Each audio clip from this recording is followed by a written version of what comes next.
Indranagar division number 42లో మొన్న రాత్రి జరిగినటువంటి ఈ అగ్ని ప్రమాదంలో పేద వర్గాలు వీళ్ళంతా కూడా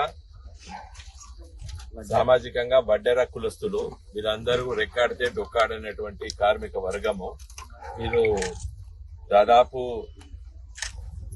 20 ఏళ్ల చలి, దాదాపు 30 ఏళ్ల చలి, దాదాపు వీళ్ళంతా సగం మంది ఇక్కడ పుట్టినోళ్ళు, వీళ్ళంతా ఇక్కడ ఈ ముస్లింలో పుట్టినోళ్ళు, వీళ్ళంతా వీళ్ళ తండ్రులు వచ్చారు, వీళ్ళు ఇక్కడనే పుట్టినరు. అప్పుడు కూడా నగరం ఇంత అభివృద్ధి కాలేదు, అంత డెవలప్ కాలేదు. ఇది అప్పుడు ఇక్కడ వచ్చి బతుకుతున్నారు. సరే, ఈ భూమి ఏదో యజమాన్యాల మధ్య కిరికిరి ఉన్నది, లిటిగేషన్ అది, ఇది ఎవరి భూమి అనేది తీరలేదు కాబట్టి వీళ్ళు చాలా రోజులు ఇక్కడ ఉన్నారు. అయితే ఈ మధ్య కాలంలో కొంతమంది వచ్చేసేసి మీరు ఖాళీ చేయాలి, మీకు డబ్బులు ఇస్తామని చెప్పి కూడా మరి ప్రలోభాలు పెట్టినట్టు కూడా ఇప్పుడు నేను అడిగితే చెప్తున్నారు వీళ్ళు. కాబట్టి ఆ కోణం నుండి కూడా పోలీస్ ఇన్వెస్టిగేషన్ చేయాలని చెప్పి నేను డిమాండ్ చేస్తున్నాను. సిపి గారికి చెప్తాను, ఇప్పుడే మాట్లాడుతాను సిపి గారిని. ఆ కోణం ఏదో ఉన్నదో చూడాలి. నేను వెంటనే మరి మన నగర మేయర్ సునీల్ గారు ఉన్నారు, మరి ఇక్కడ స్థానిక కార్పొరేటర్ అశోక్ గారు ఉన్నారు. వీళ్ళిద్దరిని కోరేది ఏంటంటే ఇమ్మీడియట్ గా టెంపరీగా వీళ్ళు ఇక్కడనే ఉండేటట్టు కూడా ఏర్పాట్లు చేయాలి. ఇదంతా కూడా సాఫ్ చేపించి ఇక్కడనే కలెక్టర్ గారితో కూడా మాట్లాడతాను.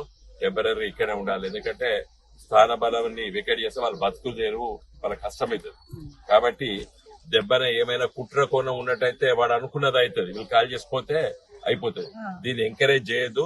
కాబట్టి వెంటనే నేను కలెక్టర్ గారితో మాట్లాడతాను, సిపి గారితో మాట్లాడతాను. వెంటనే వీళ్ళు ఇక్కడ ఉండేటట్టు చేయాలి. తర్వాత మిగతా విషయాలు చూద్దాము. లేకపోతే ఇది ప్రమాదం కావచ్చు కూడా, కుట్ర కోణం ఉండొచ్చు, ప్రమాదం కావచ్చు. ప్రమాదం అయినా కూడా మరి వాళ్ళకు ఖాళీ చేయవలసిన అవసరం లేదు, ఇక్కడ ఉంటారు. ఎందుకంటే వాళ్ళు బ్రతుకు తీరు అంతా కూడా ఇక్కడే. కాబట్టి నేను కలెక్టర్ గారితో సిపి గారితో కూడా మాట్లాడతాను.